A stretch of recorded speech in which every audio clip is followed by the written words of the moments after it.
Hello friends समस्त को नमस्कार। देखो आपण मैंने जो एग्जाम देते एलटीआर एग्जाम तार रिजल्ट आसी जाइए। तो मेन एग्जाम केते कैंडिडेट को नहीं कौन कर टीजीटी आर्ट्स आपंकर फास्ट आसी।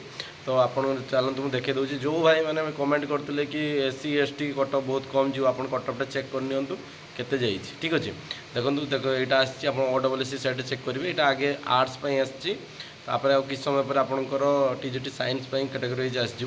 यहाँ आपंकर रोल नंबर आप जाइए निज निज रोल नंबर भी चेक करेंगे। देखिए कैंडिडेट देती माने आपंकर रोल नंबर और कैटेगोराइज मेंशन कर। ठीक अच्छे तो यहाँ चेक करने समस्ते। यहाँ आपंकर बहुत पेज अच्छी आप निज निज रोल नंबर जाकि वेबसाइट डाउनलोड करेंगे। मुझे आपको कटअफ डायरेक्ट शो कर दूसरी केते कटअफ गला।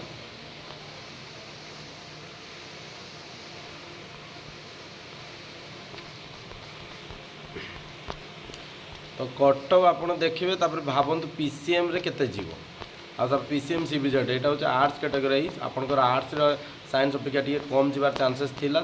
साइंस माने आर्ट्स टी कम भी गला किंतु आपंकर साइंस केते जीव ताले से हिसाब से आप अनुमान लगे। ठीक अच्छे आपको कटअफ देख सारापर आप भावी ने टीजीटी पीसीएम केते लेवल रे जाई परिबो।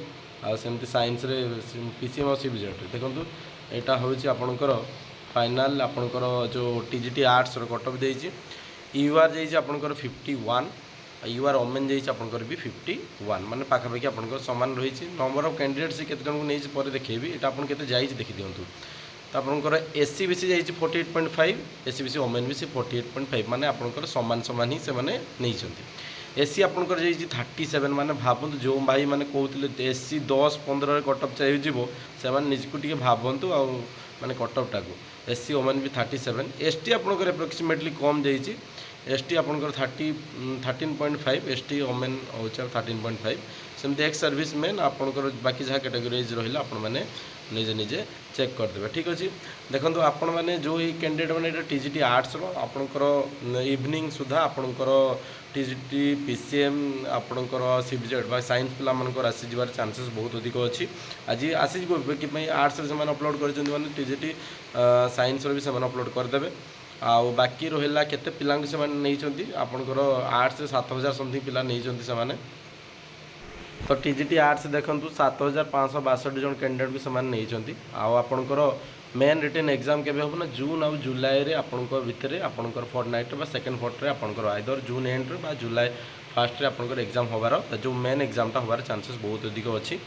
तो यहाँ रहा आपड़ यही कैंडिडेट मैंने जमानकर हो मेन मेन कंग्रेचुलेसन आपण मैंने मेन प्रिपेरेसन करूँ। बहुत जल्दी आपंकर रिजल्ट से पब्लिश करदेला एक्सपेक्टेड भी थिला कि सी जल्दी रिक्रुट कर यहाँ रिक्रुट कलापर आपंकर आरएसटी आसबार चांसेस अधिक अच्छी। तो से यहाँ आपको से रिक्रुट कर बहुत जल्दी से रिक्रुटमेंट प्रोसेस कर रखिए कि आपको डेट मेंशन करदेला आप मेन एग्जाम के जून जुलाई भितर आपंकर टाइम ना ये एप्रिल चलती मे जून आप हाथ में 2 मास भी टाइम मिलेनि आपको मेन एग्जाम करदेव। तो से हिसाब से पढ़ापढ़ी करूँ। धन्यवाद।